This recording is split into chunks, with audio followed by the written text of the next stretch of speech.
Now you mentioned the Ameripolitan Awards. Do you want to share with us your thoughts about what's happening with that? I know that this is all just, growing organically and just getting started, but can you kind of just share with us what your thoughts are about doing the awards? Yeah, I set a date, February 18th, 2014, and for it to be in Austin. Mm-hmm. And we were talking to a couple of different venues about it. I got to do a lot of security stuff. I got to do a secure venue as far as monetarily reserve it, and it's going to be the categories of Ameripolitan Awards are like I said, with everything from the outlaw, like you do with the outlaw sampler, which is fantastic. I love that part of Ameripolitan. Outlaw, hillbilly, rockabilly, western swing, honky tonk, and have band in each category, male vocalists in each category, female vocalists in each category, and venue of the year. All right. So there's a lot of things we're going to do it, and we're going to do it and just celebrate our music and our genre. And have I just talked to Jason D. Williams, who if anybody's not familiar with him, the guy his roots are firm and comes from the Jerry Lee Lewis school of. I mean, he is like continuing that music on, and that's exactly what we're talking about with Ameripolitan. You're able to hear the roots, not just somebody tell you what. That's one of the things that irked me so much is so many bands that come out of Nashville. They say, "Oh, they're big Merle Haggard, George Jones, Johnny Cash bands," and then they sound like Backstreet Boys. It just doesn't ring true. It's not that you have to imitate anybody or keep doing what they did, but truly an influence. A good example is Ray Price. His biggest influence was Hank Williams, and early on he sounded a little bit like Hank, but he grew and his roots grew, and he got had his own style. So just because you got roots don't mean you have to emulate, but you're able to hear it. Right. You hear Hank Williams and Ray Price music. Hey, Dale, can I ask you a question, too? Yeah. And we're going to try to get some people in the chat room to ask some questions for you. But right. how long have you been doing this, man? I mean, give us some kind of idea. I got lucky. Listen. I grew up in a family. My dad was a picker. My brothers, we had a band. The very first band I was ever in was the Classic Country Band. We got it from, there used to be a thing on PBS in Houston, Texas. I think it's KLRU or... and one of the PBS channel was called the Classic Country Hour, and they would show pet milk shows and Martha White Flower and just that type of show, and it was called the Classic Country Hour. So that's when we started our band. I had older brothers. We started the Classic Country Band and did stuff like that. So it's always been around, and my dad's been a picker, so. I've been doing it now for 32 years. Yeah, I was on Amazon.com shopping for your material, man, and it went on and on and on, and I was wondering, how far back it went. So that's pretty cool, man. Yeah, you've got how many albums, Dale? You've got 20-some albums out now, right? How many? How many do you have? Do you know how many? I think we talked about this before. You said 26, wasn't it, albums? Well, 26 if you count the European releases that aren't available in the States. But yeah, about 26. Okay, cool. We've got Woody in the chat room. He wants to tell you did an awesome show at Knuckleheads in Kansas City. Was that last night? Woody Atkins, he's got he's a strong voice for us. And not I was going to say in the Kansas City and Missouri area, but he's international as well. He's got listeners all over Australia, just like y'all do, Australia cool. and England and but Woody, he braved the even though the governor or mayor of Kansas City told people, "Do not go outside, you'll die." he drove all the way from Columbia to be there at Kansas City last night. It was a small crowd, but it was a fun crowd. I'd love to go see you, man. I'll tell you what, you're a revelation to me. Hey, listen, let me ask you kind of a self-serving question here. Are you going to have a radio station category for that? You know what? It's got to be. I mean, of course, it has to be. Because what's going to be? That's the beauty of this genre. It's got to be where people can actually, like it used to be, call up and request. Yeah, right. you know how that used to be. Yeah. And that's the way it is now on so many of the internet and radio programs like this one.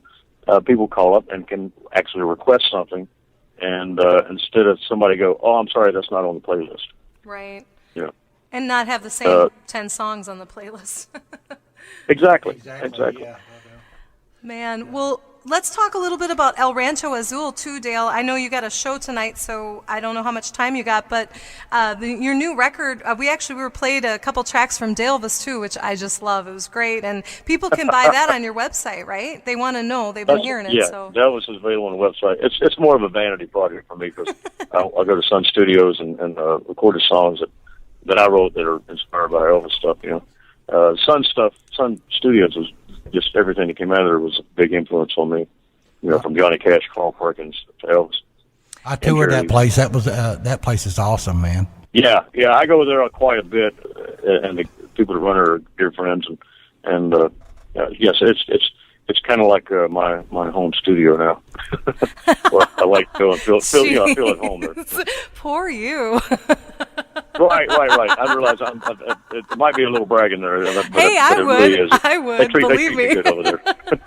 Believe me, I would fit that into conversation if I could, if that were me. Let me Right. tell you. By the way, I was at Sun Studios again yesterday. I recorded at Sun Studios, by the way.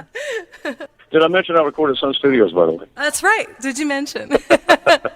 And now, record El Rancho Azul. Was At that Willie's place. At Willie's? That's right. At, I knew that. Yeah.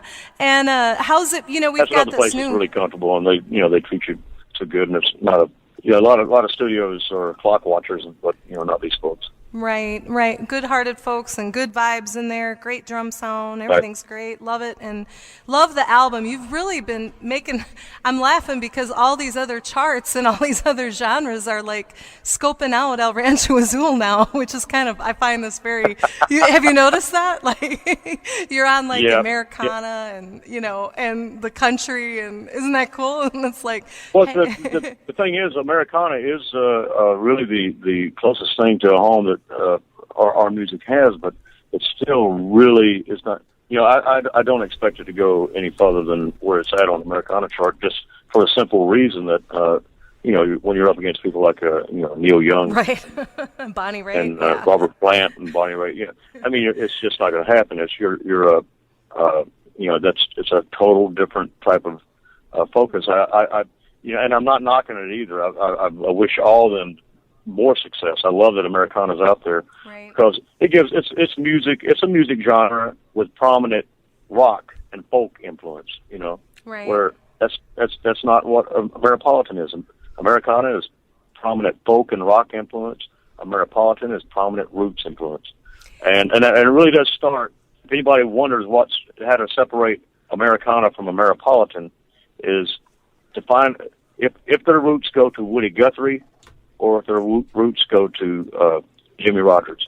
There's a big difference. Absolutely. And to go to Woody Guthrie, which from Woody Guthrie came Bob Dylan, came whoever else you want to put in there, Steve Earle, that's Americana. And if their roots go to Jimmy Rogers, then that's Ameripolitan. Well, I think this is so exciting because now when you say it, you know what you're going to get. And I love Americana. I play Americana on the radio show that I do, and Absolutely. I have a lot of songs that could even probably be considered Americana, I guess. But my heart is in Ameripolitan, and love that. And I love that if you say this now, people are going to know what you're going to get. Like you said, now even with Americana, you don't know if they're talking about Norah Jones or Darrell Watson. I mean, Right. there's a big, Exactly. so that's why this is exciting. I've got somebody who's got a question for you, Dale, in the chat room. Buck Elsis, I hope I said his name right. He wants to know if you're ever going to release some tracks that you cut with Reverend Frapp and the Atomic Outlaws. Do you know what he's talking about? Sounds interesting. It's funny is I don't even know if, and I don't want to embarrass him because I feel like I should know this, but I've done so many recordings and I don't remember that. I'm ashamed of myself. I apologize, Buck. Hey, it sounds like a maybe send pitch me to an me, MP3 man. of it, and I'll figure it out.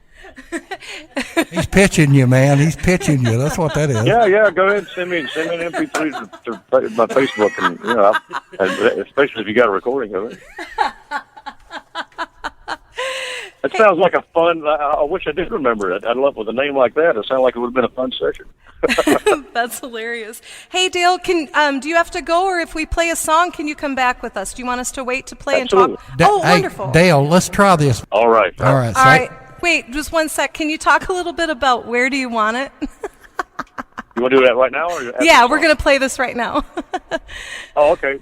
Where do you want it? Obviously inspired by the Billy Joe Shaver incident. And I wrote it on stage at Jenny's Little Longhorn. We happened to be playing there the day after, I think. And so I just was going by what the TVs and the newspapers and all that said. And then the next day I thought, well, I better ask Billy if I should even be doing this song. So I called him up.